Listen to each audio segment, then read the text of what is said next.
Hey guys, Walking Kanji here today, and I'm here with Kaioshin Curt. Hey guys, it's Kaioshin Curt here. That's awesome. Yeah, we just come straight off of fresh from episode 38. And before we get into what happened, I gotta say, just because I haven't really been mentioning it recently, but parts of this episode's animation, an awful lot of the fight scenes actually looked really good. Some of them looked really good. But then some of the other scenes looked awful. Some of them were so out of proportion that it was actually quite laughable. They were starting to look like Mm, some of those things out of Mega Man. It just didn't look proportioned at all. So some of it, I've got to admit, like for the people that are paying close attention to the animation, you're gonna cringe a few times in this. But for the most part, hopefully it'll be fixed up for the Blu-rays. That's all I can say. Take out the derpiness. Well, that's it. But I Yeah, mean, there was definitely a couple of frames in there where I was looking at it going, "That's damn nice." They're nice to remember frames. So, yeah. anyway, now we're off of the animation concept. Let's get talking about what we saw. So, yeah, man. So, what did you think at the start? Well, it was really interesting how they built it up. There was some like old-fashioned stare downs just for a little bit, and I really liked how it was kind of building the tenseness of it. This is a serious fight. This is the business end of the tournament, Yeah, right? And we know obviously that Vegeta was going to struggle a little bit from the next episode preview last time, but it's interesting just to see how like serious they both were. Like Hit was ultra serious, and yeah, like Vegeta was as well, but he was kind of like not knowing what was going to happen, wasn't he? So Yeah, they were, I mean, they were like building it up, weren't they, with having that mm, stare down last a couple of seconds. But also, I mean, they were repeatedly using some of the same frames of animation, which I did have to notice and point out whilst I was watching it. It kind of ruined a bit of it for me because the difference I found between that and the Frost and Vegeta stare down was the Frost and Vegeta stare down was animated very well. How they started then going into their eyes and then coming out, and then you see their faces, and then they go back in like a bit of an Inception style to yeah, it. Whereas this was very much like an old Dragon Ball Z style, which I'm not complaining about, but it's just when you notice something and you're like, oh shit, I wish I hadn't noticed that. But yeah, yeah, so then straight after that, then Beerus rings the bell to get going with the match, and as soon as he does it, Manaka's concentration is like disrupted, and he kind of looks up and he's like, "What?" And then he just kind of like his face just kind of shakes, and then he looks straight in, and then Vegeta turns straight into Super Saiyan Blue, and then Manaka gets frightened by that, and then suddenly kind of snaps back into concentration. So, I mean, we've got some more to talk about Manaka, but that'll come later on. So, yeah, man. So, do you want to say just what we said that was really interesting as well? Well, Weiss actually said that Hit has actually never failed to take down an assassination target. That's really So, interesting.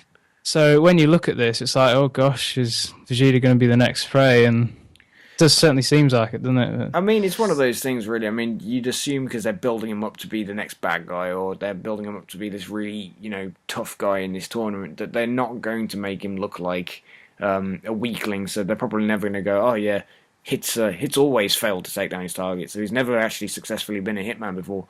It's not something you'd Yeah. expect, but anyway, yeah. So then we get straight into the fight, and Vegeta mocks Hit's stance to suggest his defense is flawed because he's just sort of stood there with his hands up in this very sort of this boxing esque stance. So he's not really leaving any room for a sort of Dragon Ball like defense. It's not like Vegeta's stance, or it's not like Cabba's stance or anything like that. It is literally just a boxing stance. So he's kind of making fun of it. He then goes on to say after he goes to take a strike and like Hit just gets the first hit in, Vegeta's just like, oh, he's fast, but he's not fast enough. And then Hit just continues to lay him out. Um, as, Yeah. as suggested before, Vegeta, Goku, and Piccolo suggested that they can't see his moves, and then Hit just continues to batter him. I mean, obviously after that, do you want to go into let them know what happened with Hit?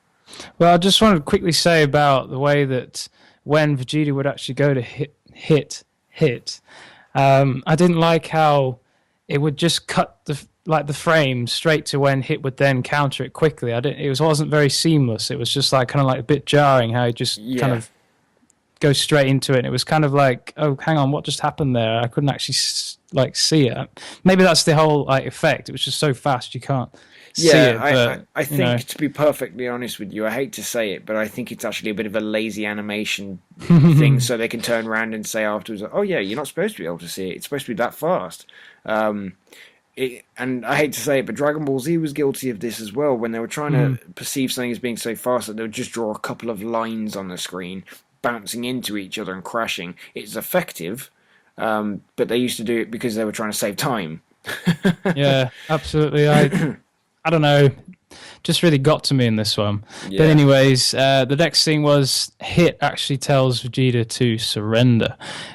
He said this I think twice actually because he's just trying to intimidate Vegeta and say, you know, it's over, you're done. Just yeah. surrender. There's just no point. And obviously for Vegeta, that's really frustrating. That would actually really get to him, obviously. His And he pride just, and all that. yeah, so he just kept coming back. But then, you know, eventually, because Hit just kept going straight for Vegeta's pressure points and all that, you know, he just couldn't come back. There was one point, I think, well, this is the final bit, like Hit got him right in the stomach, and it was just like actually like grinding his fist right into him, and then like Vegeta was like doing something else with his other arm on it, and That's it. Well, Vegeta had grabbed his arm to try and stop him from Yeah. dodging, but he just couldn't get to do it, and then Hit just dug his fist into his stomach and started to twist it as if it was some like perverse torture thing. It was it was very good. Like, you know, that scene particularly was animated very nicely in the sense where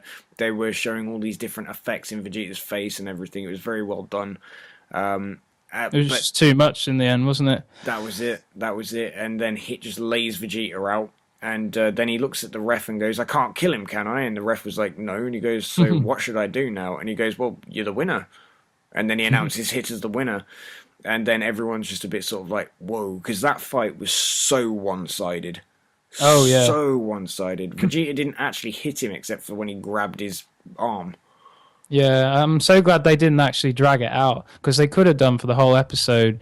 If this was Dragon Ball Z, it might have been. But as you were saying whilst we were watching it, you know, this is a tournament battle. This isn't a battle to the death, you know, some kind of later story arc. So, you know, it doesn't really matter, does it? It's just... Well, yeah, I mean, we were talking about this, as you say, during it, and I think a lot of people are being like, yeah, but it's not the same as Dragon Ball Z. Where's the tension and all this stuff? And I don't know about you, but I feel like there has been a lot of tension in the last, like, you know, the last, let's say, 6 episodes or so. Oh, yeah. I think the tension has really kind of, like, got up there, but I think a lot of people are kind of expecting this kind of, like, you know, Cell second form, perfect form style fighting where Vegeta's, like, you know, fighting for his life and all this.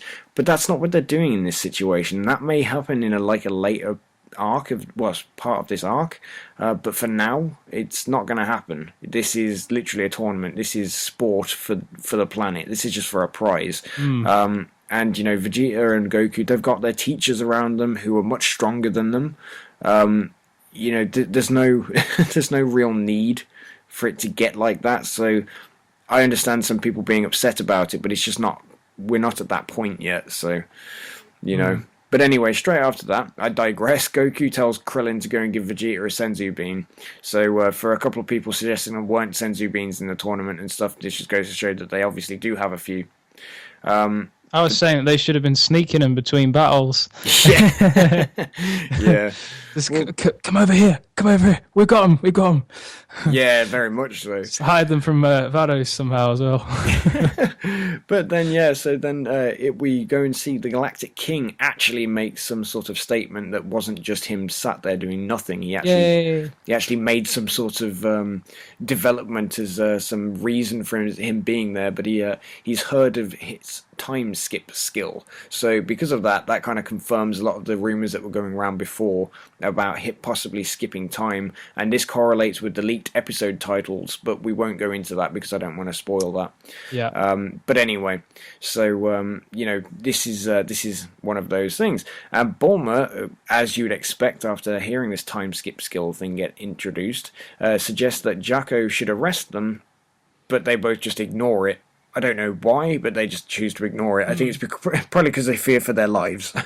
Yeah, and it's probably because, well, maybe they don't have that jurisdiction because he's from another universe. But yeah, maybe. Yeah, most likely that could be a big part of it. Yeah. So then Goku is shown to be next up to fight and passes Vegeta just as obviously he's recovering and walks past him. Goku asks Jacko and Vegeta what he should do, and they have no idea. And Vegeta just suggests that he should do his best, and then Goku's just kind of like, "Oh, all right then. Yeah. Thanks for that, man." But No, then they like the most interesting part of the episode for me was that Beerus actually tells Whis, "Oh, can we tell Goku, or can you tell Goku how to beat Hit?" So, like, obviously, like Whis knows, but he says, "Oh, he wants Goku to figure it out for his training." So yeah, now we get to see that this tournament is actually some kind of training kind of thing as well. I mean, well, it wasn't originally, but they're trying to actually help Goku now. They actually are. You know, this is for Goku and Vegeta's benefit. You know, they're trying to keep testing him in these new forms. It's quite interesting because for a time it didn't seem that way. Really. I mean, one thing that it does also introduce the idea is the fact that Whis can actually beat Hit, because for a long time people were sort of going, how strong is Hit? Is Hit going to be capable of, even battering, Vados if he catches her off guard or something like that? Obviously a few people had been talking about how strong he was, but this goes to show that obviously if Whis can figure out how to beat Hit just like that, then it just goes to show he's not as powerful as some people think. But this could be something where somebody had dropped the suggestion that Hit might not actually be like the main villain of the arc or whatever, and that he may be working for somebody else, and so, these are food for thought for another video, really, but it's interesting stuff nonetheless, and it all could go into it. But anyway, it's then revealed that Hit is over 1,000 years old, which is an interesting tidbit, but it's not really got much use. Yeah, but it is quite amazing because he must have seen a lot of things and had a lot of money from all his assassinations and all that. But yeah, that's it, isn't it? He only seems to have one coat. So, but anyway, then Hit asks Goku to transform straight away into a Super Saiyan Blue, but Goku refuses. And then Goku darts around, doing some techniques that are very reminiscent of Goku versus Ten Shinhan from the 22nd Tenkaichi Budokai, and so it was very sort of he's darting around the ring, jumping, hand springing off the floor, and then just trying to take shots behind him and stuff like that. It was very nice because it was actually well animated as well. It just gave this Dragon Ball feel to it, in my opinion. I know you were questioning his antics, but well, yeah, because imagine if Hit was going, "Oh, I can't be asked this. I'm going to go really serious," and he just battered Goku before he had any chance to actually transform or anything. Yeah, it was really interesting what Hit was doing. He was just standing there in the middle. He wasn't actually. He was just letting Goku come at him in any way, shape, or form. That's right. And then Goku gets the one scuff on his face and really pisses Hit off because Goku manages to sort of he suggests he's found a way to win, and then he goes to do the same thing again, but then blocks. He runs up and blocks in front of him, almost as opposed to trying to get a predetermined hit or something. He just literally does a predetermined block, and then he uses that to counter Hit, and then he smacks him around the face and really annoys Hit. Hit keeps sticking his hands in his pockets, but we've got no real information as to why. I think it's actually just because it's supposed to be doing this cool person stance. I don't really think there's anything behind it. I could be wrong, but I know you thought that there was a possibility he might have some sort of device. Yeah, absolutely. Well, I mean, it's funny how if the Galactic King mentions that he's got some kind of skill, then maybe he just actually learned it, and it's just him putting his hands in his pockets. But the way they keep emphasizing it, how could he activate it by just putting his hands in his jacket there, or is it just who knows? Maybe device or what? Yeah, maybe his jacket is actually part of him. Ooh. Yeah, but anyway, yeah. So then the episode kind of comes to a close when Goku finds out, suggests that he's found a way to win and he's going to go all out. But there is one massive piece of information that was dropped during this episode. Do you want to tell him, or do you want me to tell him? Ah, you can tell him. Oh, okay, well, I'll cuff in when I can. well, obviously we'd seen the premonition of this being the case when we'd suggested that Manaka had fainted when he saw Goku's Kamehameha, and then we saw Manaka's concentration be broken and sort of almost made jump earlier in this episode, and then when Vegeta powered up to Super Saiyan God, Super Saiyan, or Super Saiyan Blue, Manaka shat himself. Whis then reveals that Manaka is a total amateur, and it was a ruse to motivate Goku and Vegeta. Oh my gosh. I had actually tweeted this on Twitter a few months ago, a few weeks ago, sorry. And I'm kind of pleased because I know you don't like that. But I kind of did like it because it's almost as if Beerus had been trying to motivate Goku ever since Battle of Gods. Yeah, well, it just shows they actually take a real interest in Goku and Vegeta, and especially Goku. But like, it's a bit risky, isn't it? And it goes to show that like maybe to Beerus this doesn't even quite this tournament doesn't matter quite as much as we thought, or he has such confidence in Goku as a fighter. Because maybe he thinks, oh, Vegeta's up there, but he's not on the same level. But that Goku, that guy is seriously good. We can put our trust in him. And probably Whis has that ability to kind of that clairvoyance to know these things.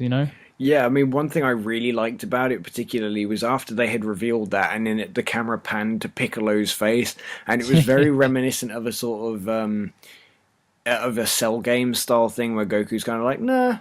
I know that Gohan can beat him, but I don't know how. And then Piccolo's just like, you've put faith in him, sort of thing. Yeah, exactly. That kind of weird, like awkward, like like on the toilet, like. But anyway, so after that, that's pretty much the end of the episode right there. And for the next episode preview, Goku suggests he's got a secret trump card, and from what we can see, he's already a Super Saiyan Blue.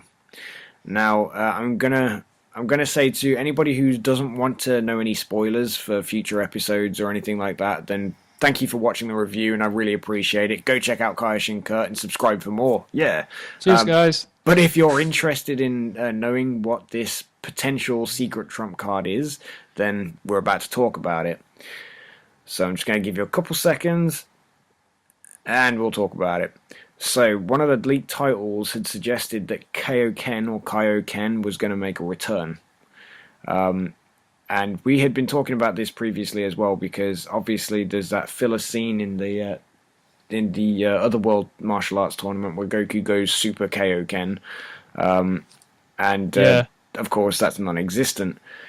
But what we were talking about was the idea of Kaioken making a return, because I was suggesting that what it usually does is obviously use the base key and multiply it by the multiplier attached to Kaioken.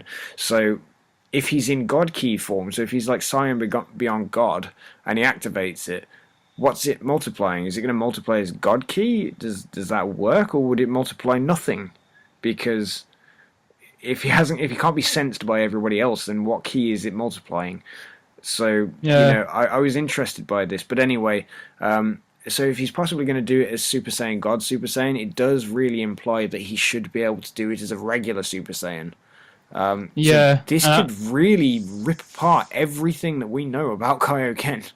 Yeah, and like God Key as well, but definitely by doing it, he's surely got the upper hand. But it's just weird how they've actually thinking of bringing this Kaioken in. Like, how does that kind of make sense? Because it's almost like going backwards, isn't it? Yeah, it is a bit. Like, it's weird that they'd utilise an older transformation, but hell, they did it with Super Saiyan, so why can't they do it with Kaioken? But anyway, so I think that pretty much wraps it all up, guys. Well, please feel free to go and subscribe to Kaioshin Curt. He's been getting some great stuff out lately, and he's just upgraded some of his equipment as well. I've given you time this time to mention that. Yeah, I still haven't done the channel update, but I am. So you can probably hear the much clearer quality in his speaking voice. It is like crystals on the earlobes. Hello, it's Kaioshin Curt here. So yeah, guys, please feel free to go and subscribe to him. And thank you for watching this review. Please feel free to leave a like, comment, and subscribe for Start Training on World King Kanji's planet, and we shall catch you all in the next video. Bye! Bye!